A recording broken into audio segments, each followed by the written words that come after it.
Hello बच्चों। तो आज हम इस वीडियो में बात करने वाले हैं जो हमारी इलेक्ट्रोकेमिस्ट्री यूनिट है उसकी हम एक्सरसाइज को सॉल्व करवाने वाले हैं, जिसमें हम क्वेश्चन डिस्कस करेंगे 2.1 से लेकर 2.5 तक। चलिए शुरू करते हैं। हमारा पहला क्वेश्चन जो कि है हमारा एक्सरसाइज का 2.1 क्वेश्चन इलेक्ट्रोकेमिस्ट्री का। तो इसमें कहता है कि arrange the following metals in the order in which they displace each other.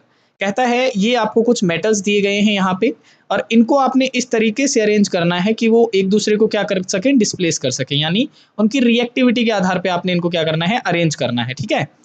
तो अब देखो हमने रिएक्टिविटी सीरीज पढ़ी थी, जैसे मैंने यहाँ पे सीरीज भी बता रखी है। तो हमने पढ़ा था कि हमारे बीच में जो सीरीज आती है ना, वो उसमें एक हाइड्रोजन होता है, ये रहा जैसे हाइड्रोजन, और इससे ऊपर की तरफ जब हम चलते हैं ना तो रिएक्टिविटी बढ़ती है, और जब हम इससे नीचे की तरफ जाते हैं तो रिएक्टिविटी घटती है। जैसा कि हमने लिख भी रखा है कि ऊपर की तरफ सबसे ज्यादा रिएक्टिव है, नीचे की तरफ अनरिएक्टिव है। तो यहाँ पे आप देख रहे हैं कि इनके अंदर सबसे ज्यादा रिएक्टिव कौन सा मेटल है। तो देखो सबसे ज्यादा कौन सा दिख रहा है आपको, देखो एल्यूमिनियम कहाँ पे आ रहा है, तो एल्यूमिनियम आ रहा है, ये रहा। इससे ऊपर कौन सा है, इससे ऊपर मैग्नीशियम है, देखो ये रहा। तो इनसे पावरफुल कौन हुआ, मैग्नीशियम हुआ। तो मैग्नीशियम हो गया सबसे ज्यादा रिएक्टिव। फिर कौन सा आएगा, फिर आएगा एल्यूमिनियम। फिर कौन सा आएगा, फिर देखो अब कौन है, इसके नीचे कौन आ रहा है, तो फिर इसके नीचे आ रहा है जिंक। तो इसके नीचे आ जाएगा जिंक, वो कम रिएक्टिव होगा। फिर कौन आ रहा है इससे नीचे, फिर आयरन आ रहा है, तो फिर आयरन आ जाएगा इसके नीचे, है ना। अब देखो जिंक भी आ गया, मैग्नीशियम भी आ गया, आयरन भी आ गया, एल्यूमिनियम भी आ गया, बचा कॉपर। तो कॉपर देखो, कॉपर सबसे नीचे है, तो ये बिल्कुल ही लेस रिएक्टिव हो जाएगा। तो ये हमारा रिएक्टिविटी के ऑर्डर के आधार पे हमने इनको अरेंज करना था, जैसा कि हमने कर दिया। अब यहाँ पे क्या है, ये मैग्नीशियम एल्यूमिनियम के सॉल्ट को रिप्लेस कर सकता है, जिसमें एल्यूमिनियम को ये रिप्लेस कर देगा। सिमिलरली एल्यूमिनियम क्या कर सकता है, एल्यूमिनियम जिंक को रिप्लेस कर देगा उसके सॉल्ट में से। तो ये उसने हमसे पूछा था। नेक्स्ट क्वेश्चन है हमारे पास में 2.2 कि given the standard electrode potentials. आपको यहाँ पे स्टैंडर्ड इलेक्ट्रोड पोटेंशियल्स की वैल्यू दे रखी है। जैसे के पॉजिटिव से के जा रहा है, यानी रिडक्शन पोटेंशियल हो रहा है, तो इसकी वैल्यू है -2.93 वोल्ट। सिल्वर वाले के लिए दे रखी है 0.80 वोल्ट। मरकरी के लिए दे रखी है 0.79 वोल्ट। मैग्नीशियम के लिए दे रखी है -2.37 वोल्ट। क्रोमियम के लिए दे रखी है -0.74 वोल्ट। तो आपने अरेंज करना है इन मेटल्स को according to increasing order of reducing power. तो सबसे पहले हम समझते हैं कि रिड्यूसिंग पावर होती क्या है। तो देखो हमारी जो रिएक्टिविटी सीरीज थी ना, देखो ये रही जो हमारी ये रिएक्टिविटी सीरीज है। यहाँ पे आप क्या समझते हैं कि हाइड्रोजन हमारा कहाँ पे प्रेजेंट होता है, बॉर्डर पे प्रेजेंट होता है। ठीक है। अब ये हमारा बॉर्डर पे जो प्रेजेंट होता है, अगर हम इससे ऊपर की तरफ चलते हैं ना, तो इन मेटल की क्या होती है, टेंडेंसी टू ऑक्सीडाइज, यानी ऑक्सीडेशन करने की क्षमता बढ़ती है। ऑक्सीडेशन करने की क्षमता बढ़ती है। अब देखो हाइड्रोजन से ऊपर की तरफ जा रहे हैं तो ऑक्सीडेशन करने की क्षमता अगर बढ़ रही है तो ये खुद का क्या करेगा, ऑक्सीडेशन, तो दूसरों को क्या करेगा, दूसरों को रिड्यूस करेगा। यानी जैसे जैसे हम ऊपर की तरफ चल रहे हैं, इनकी जो रिड्यूसिंग पावर है, जो इनकी रिड्यूसिंग पावर है वो क्या हो रही है, वो बढ़ रही है, जैसे जैसे हम हाइड्रोजन से ऊपर की तरफ चलते हैं। और जब हम हाइड्रोजन से नीचे की तरफ चलते हैं तो ये सारी चीजें उल्टी होने लग जाती हैं। यानी नीचे की तरफ चलेंगे तो ऑक्सीडेशन करने की क्षमता कम होने लग जाएगी, यानी अगर हम नीचे की तरफ चलेंगे तो बढ़ेगा क्या, फिर तो रिडक्शन करने की पावर बढ़ती है। और अगर कोई मेटल खुद का रिडक्शन करेगा तो दूसरों को क्या करेगा, ऑक्सीडाइज करेगा, है ना। तो नीचे की तरफ ऑक्सीडाइजिंग पावर बढ़ती है भाई, ये बात आपने ध्यान रखनी है। ऑक्सीडाइजिंग पावर बढ़ती है जब हम नीचे की तरफ चलते हैं। तो अब बात उसने हमसे किसकी पूछी है, रिड्यूसिंग पावर की पूछी है। तो हम जब ऊपर की तरफ जा रहे हैं तो रिड्यूसिंग पावर बढ़ती है, लेकिन अब हमें पता कैसे चलेगा, क्योंकि उसने तो हमें वैल्यूज दे रखी हैं, है ना। तो आप ध्यान रखेंगे जैसे जैसे हम हाइड्रोजन से ऊपर की तरफ जाते हैं ना, तो जो पावर है ना वो नेगेटिव के अंदर बढ़ती है। पावर किसके अंदर बढ़ेगी, नेगेटिव के अंदर। तो जिसकी इनमें से सबसे ज्यादा नेगेटिव वैल्यू है उसकी रिड्यूसिंग पावर सबसे ज्यादा होगी। तो देख लो सबसे ज्यादा नेगेटिव वैल्यू किसकी है, देखो इसकी तो -2.93 है। इससे ज़्यादा देखो किसी और की है, देखो यहाँ पे इसकी -2.37, ये भी कम है, ये भी कम है। तो सबसे ज़्यादा रिड्यूसिंग पावर होगी पोटासियम की, ये सीधी सी बात है। इसके बाद में फिर इससे कम किसकी होगी, तो इससे कम जिसकी नेगेटिव वैल्यू होगी उसकी इससे कम होगी। तो देखो इससे कम किसकी है, तो ये रही -2.37 मैग्नीशियम की है। तो मैग्नीशियम की रिड्यूसिंग पावर इससे कम होगी। इससे कम फिर किसकी होगी, तो इससे कम देख लो किसकी है भाई, माइनस के अंदर। तो सबसे कम तो इसी की है, -0.74, है ना। तो फिर तीसरे नंबर पे आ जाएगा हमारा क्रोमियम। फिर कौन सा है, तो फिर इस पे देखो, अब देखो ये दो बचते हैं हमारे पास में, एक तो 0.80 और एक बचता है मरकरी वाला। तो इसकी तो ज़्यादा वैल्यू आ गई, हमें तो कम वाली देखनी है, तो मरकरी की आ जाएगी, क्रोमियम से कम किसकी होगी, मरकरी की। और लास्ट में कौन सा हो जाएगा, हमारा सिल्वर हो जाएगा, ये हमारा सिल्वर हो गया। तो ये हमारी क्या है, रिड्यूसिंग पावर के अकॉर्डिंग हमने इनको अरेंज कर लिया। तो सीधा कंसेप्ट क्या था, नेगेटिव वैल्यू देखो, जितनी ज़्यादा नेगेटिव वैल्यू होगी उतनी ही ज़्यादा रिड्यूसिंग पावर होगी, और उसके अकॉर्डिंग आप इनको अरेंज कर सकते हो। तो ये हमारा क्वेश्चन था। नेक्स्ट क्वेश्चन हमारे पास में देखो 2.3 है एक्सरसाइज का आपकी, कि depict the galvanic cell in which the reaction, आपको ये रिएक्शन दी गई है, ठीक है। इसमें सबसे पहले आपसे पूछा है कि गैल्वेनिक सेल को डेपिक्ट करके दिखाओ, इसका मतलब उसकी रिप्रेजेंटेशन लिख के दिखाओ, ठीक है। तो मैं कैसे डेपिक्ट कर सकता हूँ इसको, यानी मैं रिप्रेजेंटेशन लिख देता हूँ गैल्वेनिक सेल की। देखो रिप्रेजेंटेशन कैसे लिखते हैं, तो मुझे क्या पता होनी चाहिए, सबसे पहले इसमें ऑक्सीडेशन का पता होना चाहिए, फिर मुझे रिडक्शन का पता होना चाहिए, है ना। तो मैं इनकी रिएक्शन लिख लेता हूँ। देखो यहाँ पे हुआ क्या होगा, देखो ये रिएक्शन में यहाँ पे इस तरीके से लिख देता हूँ कि जिंक है प्लस में 2Ag पॉजिटिव है, पहले मैं एज इट इज लिख देता हूँ, फिर ये बन रहा होगा जिंक 2 पॉजिटिव में, और फिर है हमारा 2 मॉलिक्यूल ऑफ सिल्वर, ये हमने लिख दिया। अब यहाँ पे आप देख रहे हैं कि ये जिंक जीरो ऑक्सीडेशन स्टेट से कहाँ गया है, +2 पे। इसका मतलब इसका क्या हुआ है, जब ऑक्सीडेशन स्टेट बढ़ती है तो इसका मतलब वहाँ पे ऑक्सीडेशन हुआ है, और ऑक्सीडेशन कहाँ पे होता है, एनोड पे होता है ना। तो हमें एनोड का तो पता चल गया कि जिंक किस पे गया है, जिंक जीरो से कहाँ गया है, जिंक 2 पॉजिटिव पे गया है, ये हो गई हमारी, ठीक है। फिर बीच में क्या आ जाता था, बीच में हमारा साल्ट ब्रिज आ जाता था जब हम रिप्रेजेंटेशन करते थे, और इस साइड हम किसकी रिएक्शन लिखते थे, इस साइड हम एनोड की रिएक्शन लिखते थे, तो ये एनोड की काम हो गया, हमने बीच में साल्ट ब्रिज लगा दिया, ये है साल्ट ब्रिज, ठीक है। फर्दर हम किसकी रिएक्शन लिखेंगे, कैथोड की। तो कैथोड पे देखो 2 सिल्वर पॉजिटिव किससे जा रहा है, ये जा रहा है सिल्वर जीरो पे, इसका मतलब यहाँ पे रिडक्शन हुआ है। रिडक्शन किस पे होता है, रिडक्शन होता है कैथोड के ऊपर, कैथोड के ऊपर, क्योंकि ऑक्सीडेशन स्टेट जब घटती है तो इसका मतलब रिडक्शन हुआ है। तो यहाँ पे हुआ क्या, सिल्वर पॉजिटिव था और ये किस में चला गया, ये सिल्वर में चला गया, तो ये रिएक्शन हो गई हमारी कैथोड के ऊपर, हो गया।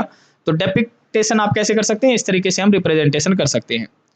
फर्दर उसने हमसे क्या पूछा है कि which of the electrode is negatively charged, कि इनमें से नेगेटिव चार्ज इलेक्ट्रोड किसकी होती है। तो यहाँ पे देखो मैंने डायग्राम भी बना रखा है, तो एनोड की इलेक्ट्रोड कौन सी होती है, नेगेटिवली चार्ज होती है, इसका मतलब नेगेटिव चार्ज इलेक्ट्रोड किसकी होगी भाई, तो यहाँ पे आप बता सकते हैं कि जिंक की होगी, जिंक वाली इलेक्ट्रोड नेगेटिव चार्ज होगी।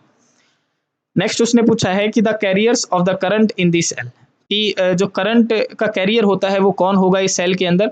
तो हमें पता है करंट कब कैरी करता है, जब इसके अंदर से इलेक्ट्रॉन फ्लो करते हैं। देखो यहाँ पे डायग्राम के अंदर दिख भी रहा है हमको, जब इलेक्ट्रॉन फ्लो करेंगे तभी तो करंट फ्लो करेगा, तो यहाँ पे करंट कैरियर कौन होता है, इलेक्ट्रॉन होता है। नेक्स्ट उसने हमसे पूछा है कि individual reaction at each electrode, आपने क्या बतानी है, हर एक इलेक्ट्रोड के ऊपर रिएक्शन बतानी है कि एनोड के ऊपर कौन सी रिएक्शन चली और कैथोड के ऊपर कौन सी रिएक्शन चली। तो देखो मैं यहाँ पे आपको अलग से स्लाइड्स पे दिखाता हूँ, एक सेकेंड। देखो हम क्या बताएंगे, हमने देखा कि अभी जिंक से कहाँ पे जा रहा था, जिंक जा रहा था जिंक 2 पॉजिटिव के ऊपर, हमने अभी अभी देखा, इसका मतलब उसने 2 इलेक्ट्रॉन रिलीज करे होंगे। और यहाँ पे हुआ क्या है, अगर कोई इलेक्ट्रॉन लूज करता है इसका मतलब वहाँ पे क्या हुआ है, ऑक्सीडेशन, और ऑक्सीडेशन कहाँ पे चलता है, एनोड के ऊपर, तो ये हमारी एनोड के ऊपर रिएक्शन चल जाएगी। फिर कैथोड पे क्या हुआ था, तो कैथोड पे हमने अभी अभी लिखा कि हमारा 2 Ag पॉजिटिव किस में कन्वर्ट हो रहा था, हमारा कन्वर्ट हो रहा था 2 सिल्वर के अंदर, है ना। तो इसका मतलब 2 Ag पॉजिटिव ने ये जो 2 इलेक्ट्रॉन निकले हैं इनको क्या किया होगा, एक्सेप्ट किया होगा, तब क्या हुआ होगा, रिडक्शन हुआ होगा। और हमें पता है रिडक्शन कहाँ पे होता है, कैथोड के ऊपर होता है। तो ये हमारी अलग अलग रिएक्शन हो गई।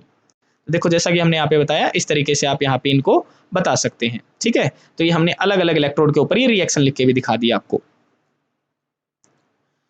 नेक्स्ट क्वेश्चन है हमारा 2.4 एक्सरसाइज का, कि calculate the standard potentials of galvanic cell, आपने निकालना है स्टैंडर्ड पोटेंशियल, ठीक है।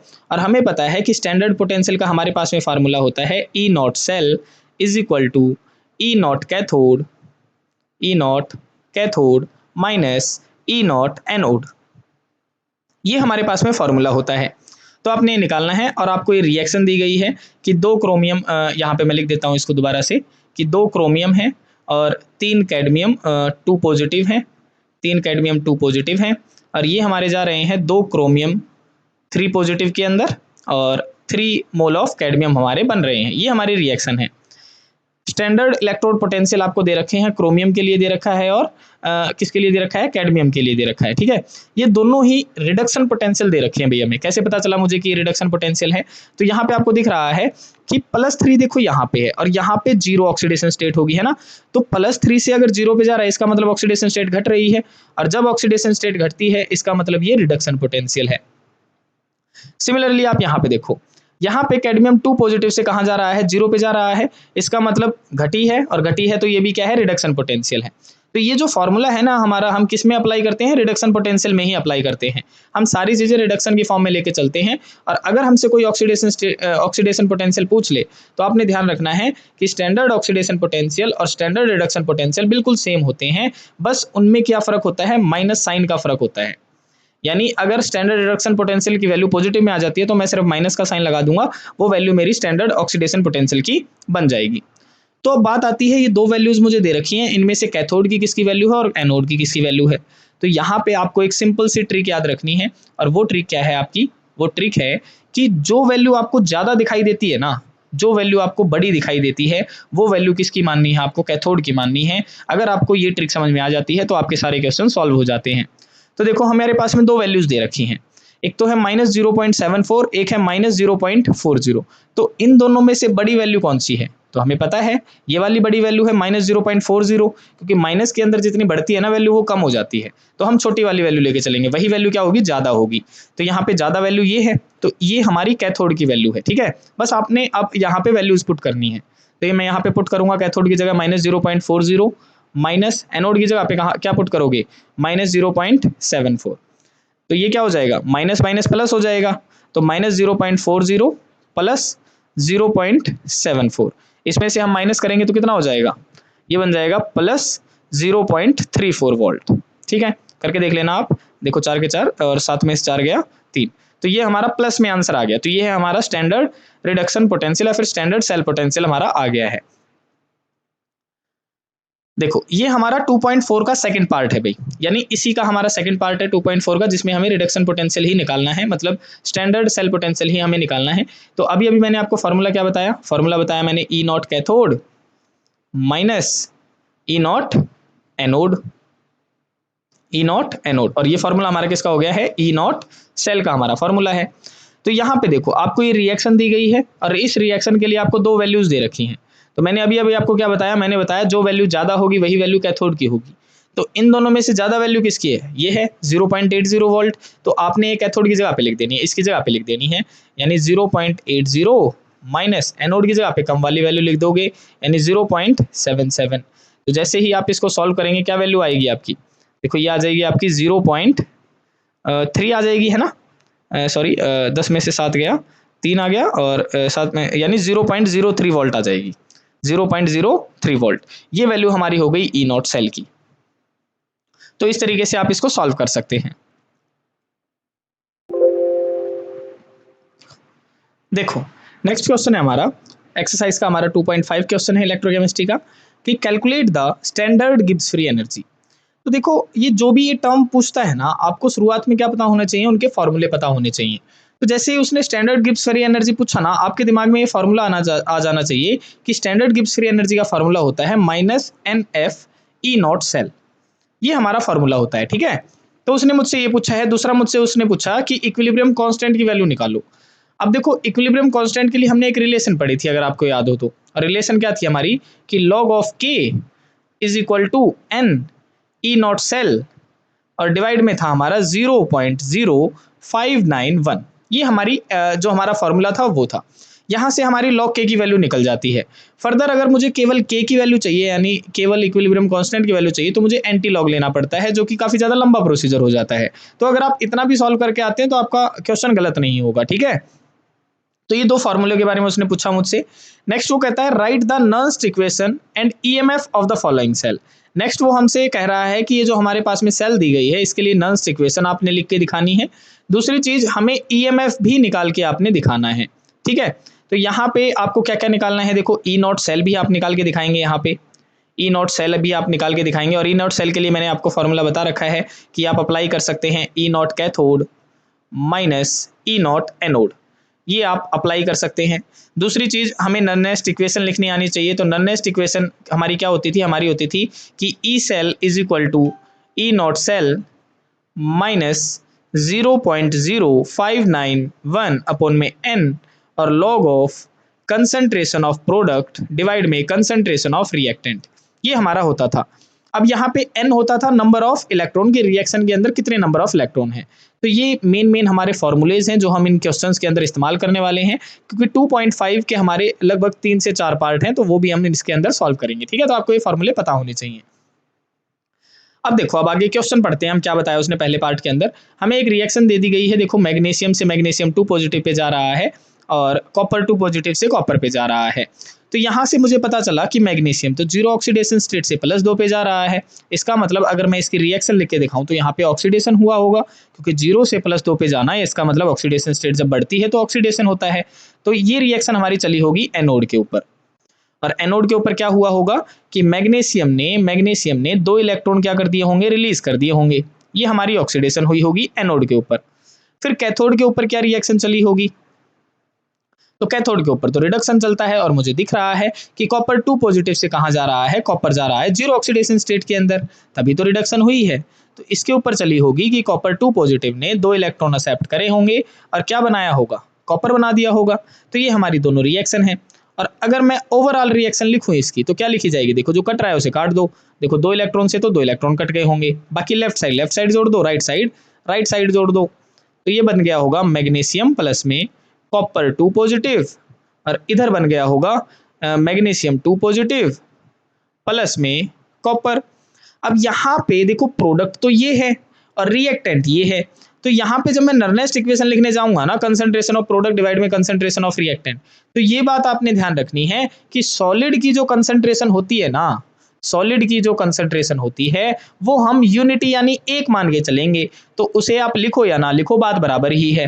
तो देखो, अब आपको कैसे पहचानना है कि सॉलिड कौन सा है, कौन सा एक्वियस मीडियम के अंदर है। तो देखो, यहाँ पे जब कोई भी ऑक्सीडेशन स्टेट नहीं होती है ना, तो वो सॉलिड स्टेट के अंदर माना जाता है। तो ये भी सॉलिड स्टेट के अंदर है, ये भी सॉलिड स्टेट के अंदर है। तो प्रोडक्ट क्या बचा, केवल मैग्नीशियम 2 पॉजिटिव और कॉपर 2 पॉजिटिव बचा हमारा रिएक्टेंट, है ना। तो इसकी जगह पे, प्रोडक्ट की जगह पे तो आप क्या लिख देंगे, आप लिख देंगे मैग्नीशियम 2 पॉजिटिव की कंसंट्रेशन, और रिएक्टेंट की जगह पे आप क्या लिख देंगे, आप लिख देंगे कॉपर 2 पॉजिटिव की कंसंट्रेशन। इस तरीके से आप लिख सकते हैं। ठीक है, तो सबसे पहले हम यहाँ पे क्या अप्लाई करते हैं, हम निकालने की कोशिश करते हैं ई नॉट सेल। देखो कैसे आप अप्लाई करेंगे यहाँ पे फॉर्मूला, एक सेकेंड भाई।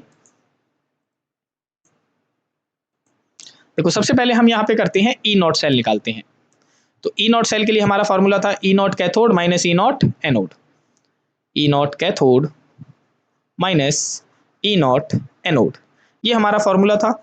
तो ई नॉट कैथोड की वैल्यू आपने कौन सी पहचाननी है, देखो मैंने बताया था पहचानने का एक तरीका है कि जो वैल्यू ज्यादा होगी वो कैथोड की होगी। तो इन दोनों में से देखो ज्यादा वैल्यू किसकी है, तो ज्यादा वैल्यू 0.34 है, तो ये हो गई कैथोड की वैल्यू। तो यहाँ पे हमने पुट कर दिया 0.34 माइनस एनोड की वैल्यू कौन सी है, तो एनोड की वैल्यू है -2.37। तो यहाँ पे पुट कर दो -2.37। अब माइनस माइनस क्या हो जाएगा, प्लस हो जाएगा। तो 0.34 और प्लस में 2.37, इनको जोड़ देते हैं, कितना हो जाएगा, देखो 7 और 4 11, है ना। 11 का 1 का हासिल पाई 1, यानी 3 और 1 4, 4 और 3 7, पॉइंट 2 की 2 आ गई, यानी 2.71 वोल्ट आ गया। तो ई नॉट सेल की वैल्यू मुझे पता चल गई। अब देखो, अब नेक्स्ट आपको क्या देखना है, अब हम अप्लाई करते हैं ये गिब्स फ्री एनर्जी वाला फॉर्मूला। ये तो हमने निकाल दिया, अब इसका फॉर्मूला अप्लाई करते हैं। तो यहाँ पे देखो फैराडे की वैल्यू कितनी होती है, 96,500 मुझे पता है। ई नॉट सेल की वैल्यू हमने अभी अभी निकाली है, ये मैंने निकाल दी। नेक्स्ट देखो एन, एन होता है नंबर ऑफ इलेक्ट्रॉन। तो कितने नंबर ऑफ इलेक्ट्रॉन की मूवमेंट चल रही थी, देखो यहाँ भी 2 थे और यहाँ भी 2, इसका मतलब नंबर ऑफ इलेक्ट्रॉन 2 ही है। तो यहाँ पे हम जैसे ही फार्मूला अप्लाई करेंगे, देखो ये मैंने फार्मूला अप्लाई किया, del G naught is equal to minus N F E naught cell. तो यहाँ पे माइनस एन, एन का कितना है, एन है यहाँ पे 2, मल्टीप्लाई में फैराडे की वैल्यू 96,500 मल्टीप्लाई में ई नॉट सेल की वैल्यू 2.71, ये हो जाएगा। आप जैसे ही इसे सॉल्व करेंगे तो इसका आंसर आ जाएगा -5,23,030 जूल पर मोल, ये आपका आंसर आ जाएगा। और यहाँ पे अगर आपको ये पॉइंट्स में दर्शाना है तो आप क्या कर सकते हैं, देखो पॉइंट यहाँ पे मान के चल रहे हैं, तो कितने पॉइंट अक्सर मुझे पीछे जाना पड़ेगा, 1 2 3 4 5, है ना। तो इसका आंसर हम ऐसे भी लिख सकते हैं 5.23 मल्टीप्लाई में 10 की पावर 5 जूल पर मोल, क्योंकि जब हम पीछे जाते हैं तो पावर जो है वो प्लस में ऐड होती है, ठीक है। तो आप इस तरीके से भी इसका आंसर लिख सकते हैं।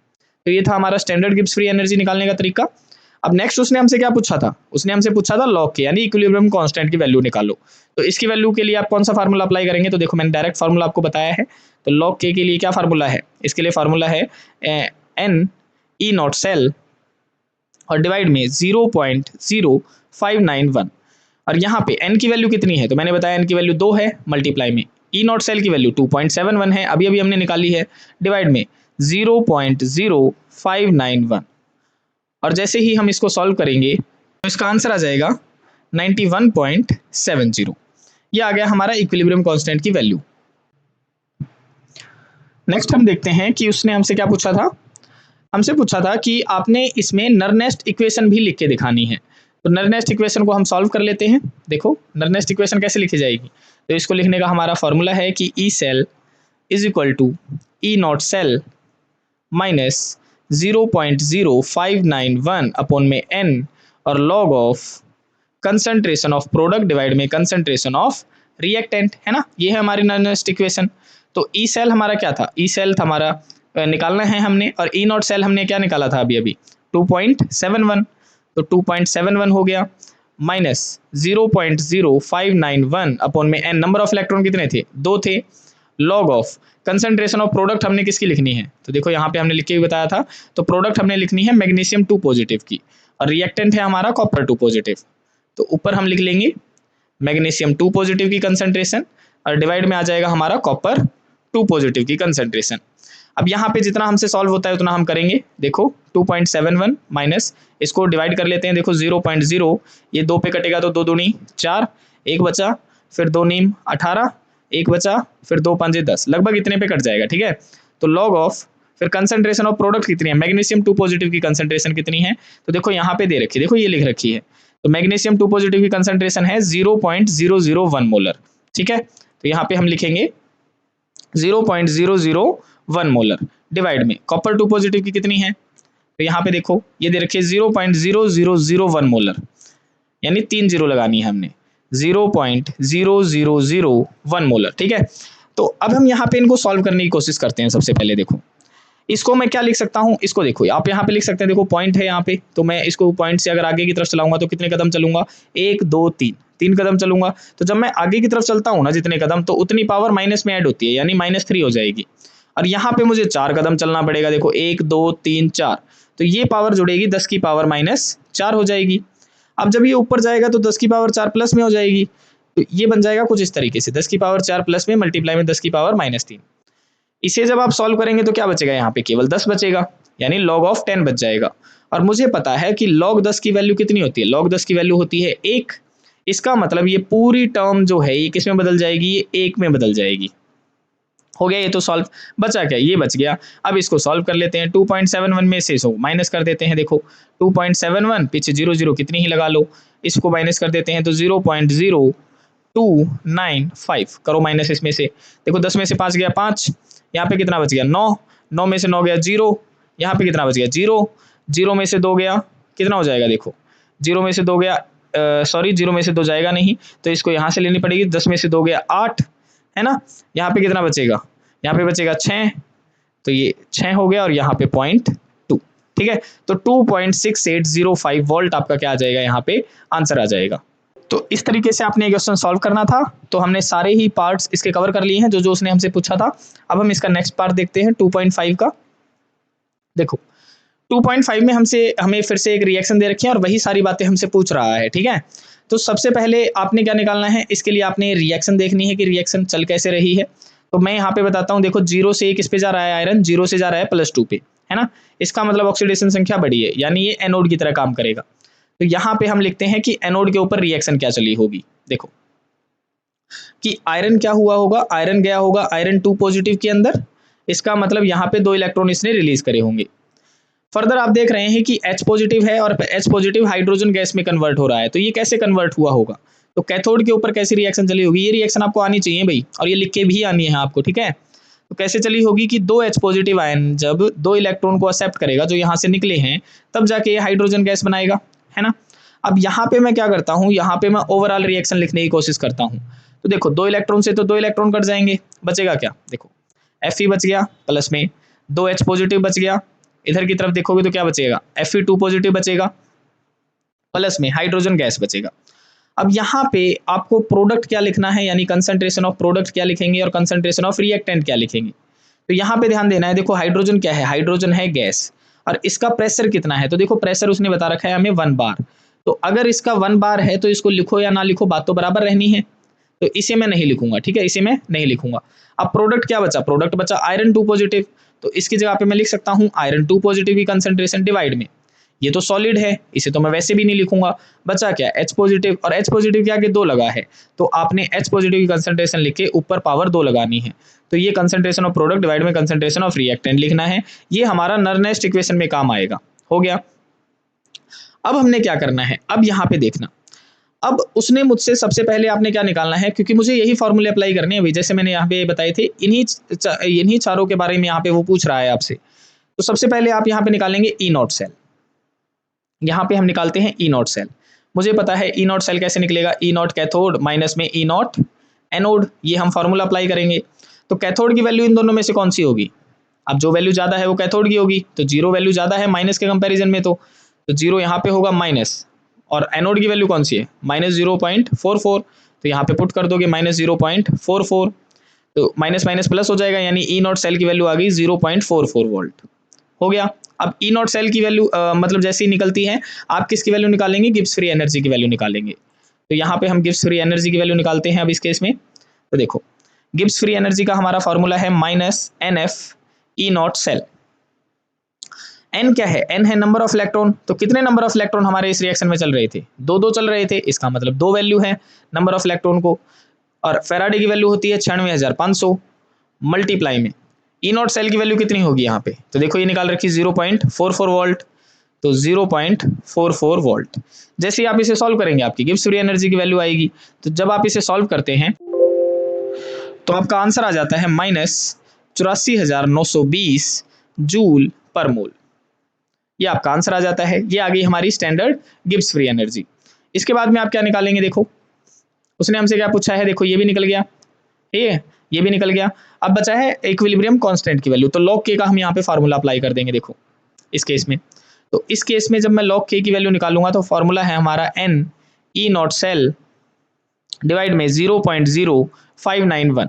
तो यहाँ पे n कितने हैं, नंबर ऑफ इलेक्ट्रॉन 2 हैं, मल्टीप्लाई में ई नॉट सेल की वैल्यू कितनी थी, ये रही 0.44, तो 0.44 डिवाइड में, और ये हो गया 0.0591। तो जैसे ही हम इसको सॉल्व करेंगे हमारी इक्विलिब्रियम कांस्टेंट की वैल्यू आ जाएगी। तो जब आप इसे सॉल्व करेंगे तो इसका आंसर आ जाएगा 14.89। ठीक है, तो ये हमारी लॉग के की वैल्यू आ गई। फर्दर आप क्या निकालेंगे यहाँ पे, देखो फर्दर उसने हमसे क्या पूछा है, गिब्स फ्री एनर्जी हो गई, लॉग के की वैल्यू हो गई, ई नॉट सेल हो गया। अब हम नर्नेस्ट इक्वेशन अप्लाई करेंगे इस केस में। देखो नर्नेस्ट इक्वेशन कैसे अप्लाई करेंगे, यहाँ पे मैं एक और नई स्लाइड ले लेता हूँ, एक सेकेंड।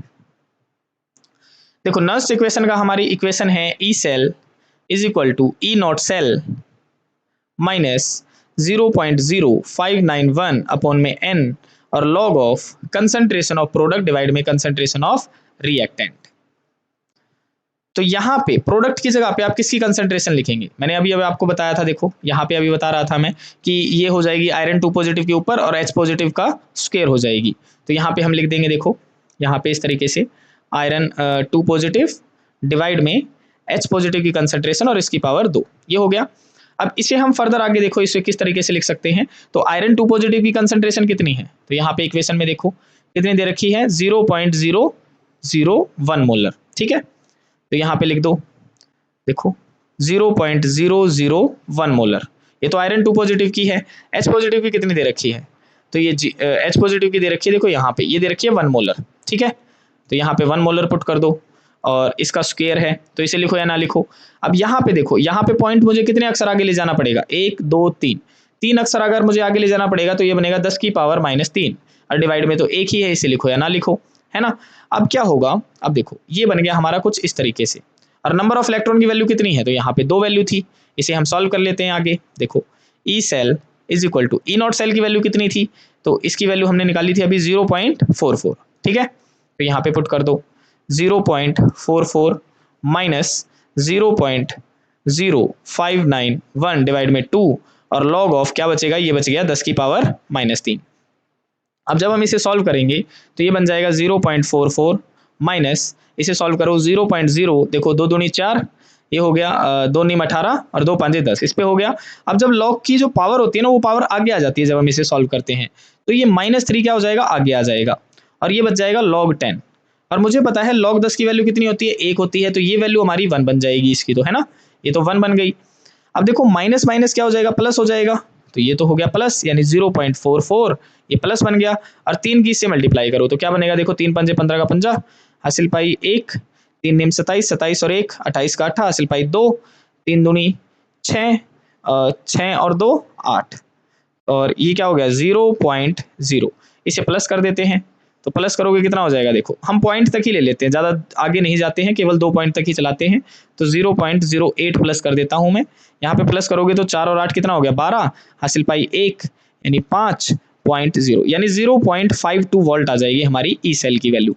तो इस तरीके से आपने सारे पॉइंट्स एक एक करके सॉल्व करने हैं। अब हम नेक्स्ट पार्ट देखते हैं। देखो नेक्स्ट पार्ट है हमारा कि टीन है आपके पास में और टीन 2 पॉजिटिव है, उसकी कंसंट्रेशन बता रखी है और फिर से हमारी वही इक्वेशन है और यहाँ पे रिडक्शन पोटेंशियल्स की वैल्यू दे रखी है। तो सबसे पहले हम क्या करते हैं, सबसे पहले हम यहाँ पे रिएक्शंस को आइडेंटिफाई करते हैं कि किस तरीके से लिखी जाएंगी। तो एनोड के ऊपर क्या चल रहा होगा, एनोड के ऊपर तो ऑक्सीडेशन चलता है और ये चल रहा है ऑक्सीडेशन, देखो 0 से किस पे जा रहा है, +2 पे, यानी टीन हमारा 0 से जा रहा है +2 के ऊपर। इसका मतलब इसने कितने इलेक्ट्रॉन रिलीज करे होंगे, 2 इलेक्ट्रॉन रिलीज करे होंगे। अब बात आ जाती है कैथोड के ऊपर कि कैथोड के ऊपर क्या चला होगा। तो देखो कैथोड H पॉजिटिव से कहाँ जा रहा है, हाइड्रोजन गैस बन रहा है, इसका मतलब 2 H पॉजिटिव ने 2 इलेक्ट्रॉन लिए होंगे तब जाके क्या बनाई होगी, हाइड्रोजन गैस बनाई होगी, है ना। अब यहाँ पे मैं लिख देता हूँ इसकी ओवरऑल रिएक्शन। तो देखो 2 इलेक्ट्रॉन से तो 2 इलेक्ट्रॉन कट गई, अब जो बचता है उन्हें एज इट इज लिख लेते हैं। देखो 3 प्लस में 2H पॉजिटिव हो गया और इस साइड क्या बचा है, तो टीन 2 पॉजिटिव प्लस में हाइड्रोजन गैस बचा है, हो गया। अब यहाँ पे देखो कि कंसंट्रेशन ऑफ प्रोडक्ट डिवाइड में कंसंट्रेशन ऑफ रिएक्टेंट क्या लिखा जाएगा, क्योंकि नर्नेस्ट इक्वेशन में वही इस्तेमाल होगा हमारा। तो प्रोडक्ट यहाँ पे क्या है, देखो हाइड्रोजन गैस है और टीन 2 पॉजिटिव है और हाइड्रोजन गैस का उसने प्रेशर कितना दिया है 1 बार, तो इसको तो लिखने की जरूरत ही नहीं है क्योंकि ये 1 बार का प्रेशर है। तो प्रोडक्ट हो जाएगा टीन 2 पॉजिटिव की कंसंट्रेशन डिवाइड में रिएक्टेंट क्या होगा, तो देखो ये तो हमारा सॉलिड है, इसकी तो कंसंट्रेशन पहले ही 1 है, तो यहाँ पे क्या होगा, यहाँ पे हो गया H पॉजिटिव की पावर 2, जो कॉफिशिएंट होता है वो पावर में चला जाता है, तो ये हो गया हमारा। नेक्स्ट आपका क्या स्टेप होना चाहिए इसके अंदर, सबसे पहले अब निकालो ई नॉट सेल, और मुझे पता है ई नॉट सेल का फार्मूला होता है E naught cathode minus E naught anode. अब यहाँ पे देखो 2 वैल्यूज दे रखी हैं, यहाँ पे बताओ कैथोड की वैल्यू कौन सी होगी, जो ज्यादा होगी वही होगी, तो ज्यादा तो ये है, यही ज्यादा होगी, तो ये है कैथोड की वैल्यू, माइनस एनोड की वैल्यू है -0.14, तो -0.14 और माइनस माइनस प्लस हो जाएगा, तो ई नॉट सेल की वैल्यू आ गई 0.14 वोल्ट। ये हो गया हमारा, यानी एक पार्ट हमारा हो गया कंप्लीट। फर्दर आप क्या निकालेंगे, फर्दर आप यहाँ पे निकालेंगे गिब्स फ्री एनर्जी की वैल्यू, जिसका फॉर्मूला होता है -NF ई नॉट सेल। अब यहाँ पे देखो माइनस नंबर ऑफ इलेक्ट्रॉन कितने हैं, तो मुझे अभी पता चल रहा था कि यहाँ भी 2 इलेक्ट्रॉन थे, यहाँ भी, यानी नंबर ऑफ इलेक्ट्रॉन तो हो गए 2, मल्टीप्लाई में फैराडे की वैल्यू होती है 96,500, मल्टीप्लाई में ई नॉट सेल की वैल्यू कितनी निकाली है 0.14 निकाली है, 0.14। जैसे ही आप इसे सॉल्व करेंगे आपका गिब्स फ्री एनर्जी का वैल्यू आ जाएगी, तो जैसे ही आप इसको सॉल्व करेंगे आपका आंसर आ जाएगा 27,020 जूल पर मोल। ठीक है, तो ये हो गया हमारा standard Gibbs free energy. Further तीसरा स्टेप आपने क्या निकालना है, ठीक है, तो तीसरा स्टेप था हमारा, आपने निकालना है इक्विलिब्रियम कांस्टेंट की वैल्यू। तो यहाँ पे मैं एक नई स्लाइड ले लेता हूँ, एक सेकेंड।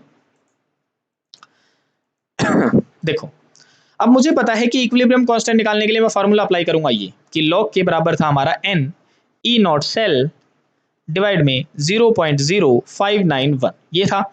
अब n कितना था, नंबर ऑफ इलेक्ट्रॉन 2 थे, ई नॉट सेल की वैल्यू कितनी थी, ये थी 0.14, तो 0.14 डिवाइड में 0.0591, जैसे ही हम इसे सॉल्व करेंगे हमारे इक्विलिब्रियम कांस्टेंट की वैल्यू आ जाएगी,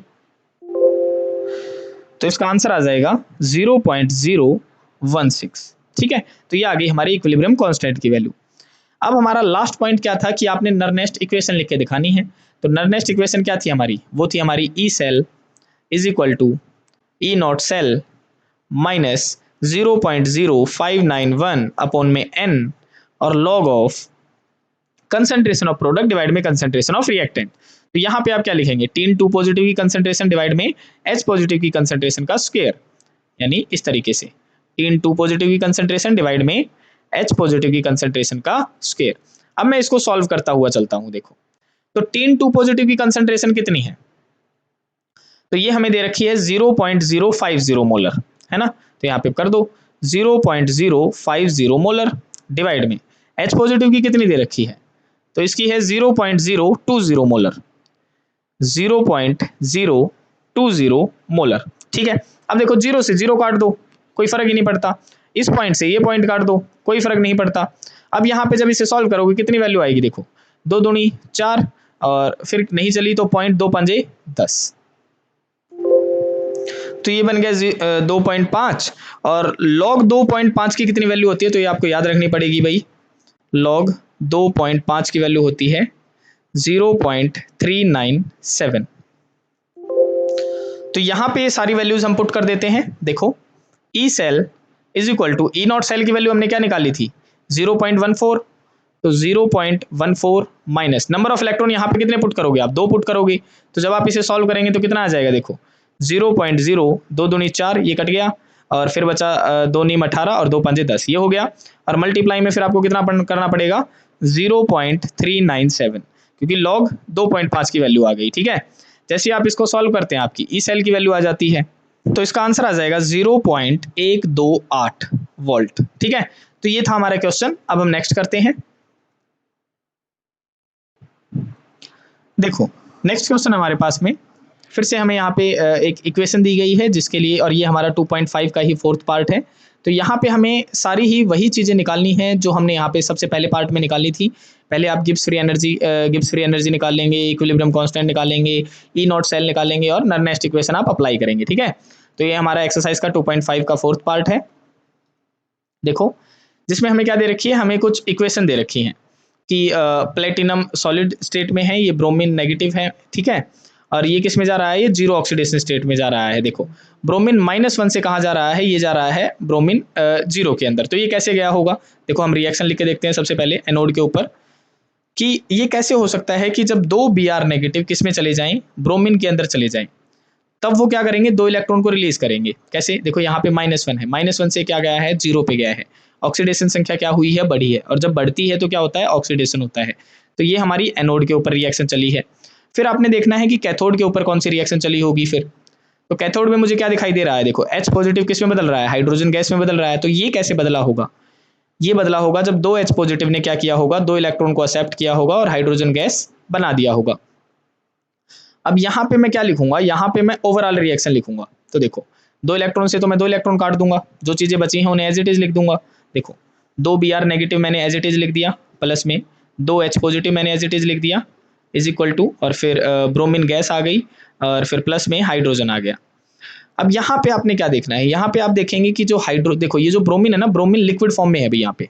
ठीक है, लिक्विड फॉर्म में दिया गया है और यहाँ पे इसकी कंसंट्रेशन भी उसने मुझे कुछ नहीं दे रखी है। तो यहाँ पे इसकी कंसंट्रेशन आप कितना मान के चलोगे, 1 मान के चलोगे। ठीक है, तो इसकी कंसंट्रेशन भी मैं लिखूं या ना लिखूं बात बराबर ही है।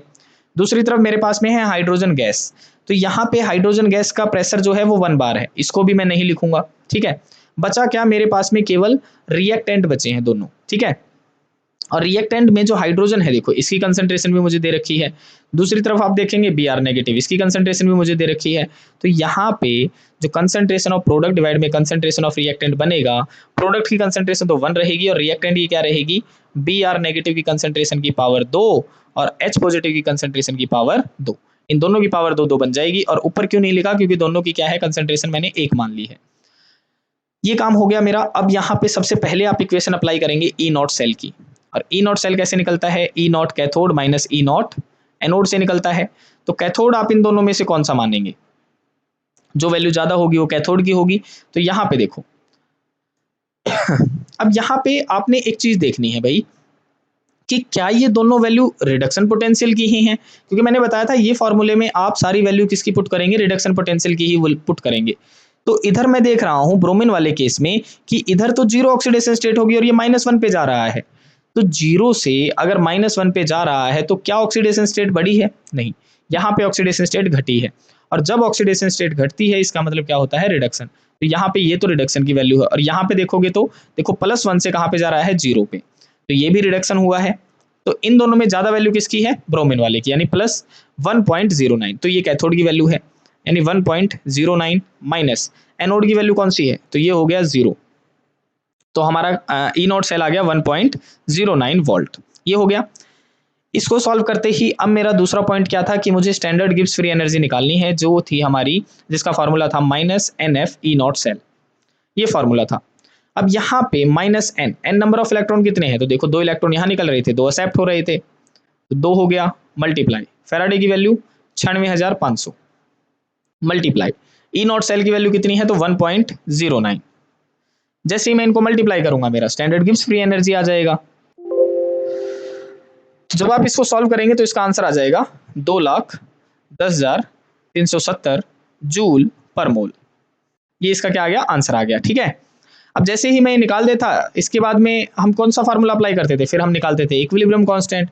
और इक्विलिब्रियम कांस्टेंट के लिए मैं कौन सा फार्मूला अप्लाई करूंगा? तो इसका फार्मूला है log k is equal to n E naught cell divide में 0.0591। यहाँ पे n क्या है? नंबर ऑफ इलेक्ट्रॉन कितने थे? 2 मल्टीप्लाई में ई नॉट सेल की वैल्यू कितनी थी? तो 1.09।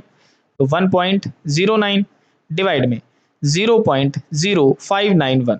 जैसे ही हम इसको सॉल्व करेंगे हमारी log k की वैल्यू आ जाएगी, तो इसका आंसर आ जाएगा 36.88 जैसे ही आप इसको सॉल्व करेंगे। ठीक है, तो ये हो गया हमारा, हमने तीनों पॉइंट निकाल दिए। अब आ जाती है हमारी नर्नेस्ट इक्वेशन। तो नर्नेस्ट इक्वेशन कैसे अप्लाई करेंगे? देखो, तो हमारा ई सेल हमारे किसके बराबर था?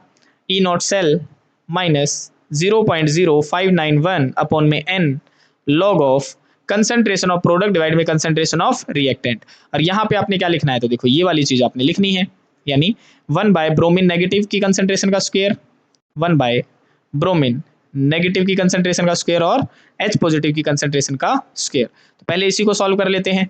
देखो कैसे सॉल्व करेंगे? तो Br नेगेटिव की कंसंट्रेशन देखो कितनी दी गई है, तो यहाँ पे दे रखी है 0.010 मोलर। ठीक है, तो यहाँ पे लिख लेते हैं कि 0.010 मोलर और इसकी पावर हो गई 2। और ऊपर वाले में क्या है? फिर हाइड्रोजन की कंसंट्रेशन दे रखी है 0.030 मोलर, तो 0.030 मोलर और इसका स्क्वायर। तो जब मैं इनको मल्टीप्लाई करूंगा तो यहाँ पे क्या बन जाएगा? ये बन जाएगा 1 अपॉन में 0.0001, ये बन जाएगा जब मैं इसका स्क्वायर करूंगा तो। और जब मैं इसका स्क्वायर करूंगा तो ये बन जाएगा 0.0009, ये बन जाएगा हमारा। ठीक है, अब मैं इसको क्या लिख सकता हूँ? देखो मैं इसको लिख सकता हूँ 1 2 3 4, मैं पॉइंट को 4 अक्षर आगे चलाऊंगा तो ये बन जाएगा 10 की पावर -4, क्योंकि 4 पॉइंट में आगे की तरफ चला हूँ तो माइनस में पावर बढ़ती है जब आगे चलते हैं। और यहाँ पे मैं क्या लिख सकता हूँ? 1 2 3 4, तो इसे मैं लिख सकता हूँ 9 मल्टीप्लाई में 10 की पावर -4, ये मैं लिख सकता हूँ। ठीक है, तो 10 की पावर -4 और 10 की पावर -4 10 की पावर -8 हो जाएंगे, तो ये ऊपर की तरफ चला जाएगा। ठीक है, तो ये हमारा बन जाएगा, देखो किस तरीके से, E cell is equal to E naught cell की वैल्यू कितनी थी हमारी? तो ये वैल्यू थी 1.09 माइनस n की वैल्यू कितनी थी? नंबर ऑफ इलेक्ट्रॉन हमारे 2 थे, इसे जब हम सॉल्व करेंगे तो कितना हो जाएगा? देखो 0.0 2 दूनी 4 2 नीम 18 और 2 5 10 और लॉग ऑफ ये क्या वैल्यू बच गई?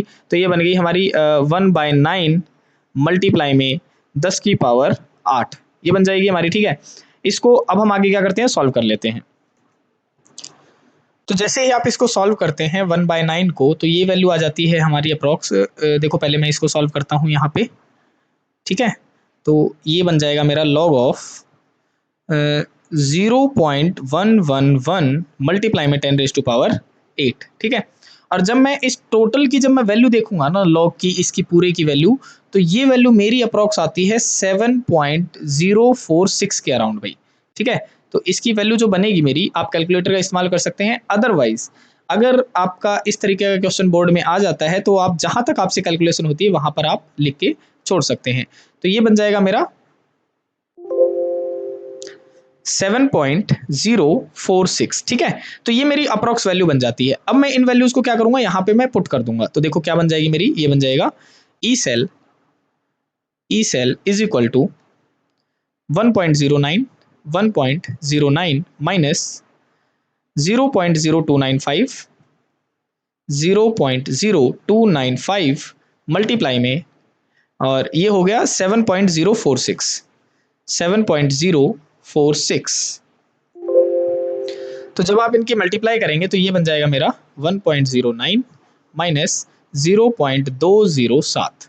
अब आपने क्या करना है, इसमें से इसको माइनस कर देना है। तो देखो क्या बचेगा मेरा, यहाँ पे मैं 0 मान लेता हूँ, कोई फर्क नहीं पड़ता। तो 10 में से 7 गया, ये हो गया 3, यहाँ पे बचा 8, 8 का 8 आ गया एज इट इज, यहाँ पे 0 है तो एक मैंने इससे ले लिया, तो ये बन गया 10, 10 में से 2 गया 8, तो ये बन गया 0.883 वोल्ट। ठीक है, तो ये है हमारा सेल पोटेंशियल आ गया नर्न्स इक्वेशन के अकॉर्डिंग। तो इस तरीके से आपने क्वेश्चन सॉल्व करना है। फर्दर आगे के जो क्वेश्चन है हम अपनी आगे आने वाली वीडियो में कवर करेंगे। तो चैनल को सब्सक्राइब करके रखिए ताकि वीडियो की नोटिफिकेशन आप तक सबसे पहले पहुंच सके। तो आज के लिए इतना ही, मिलते हैं किसी और वीडियो में, तब तक के लिए बाय बाय, टेक केयर।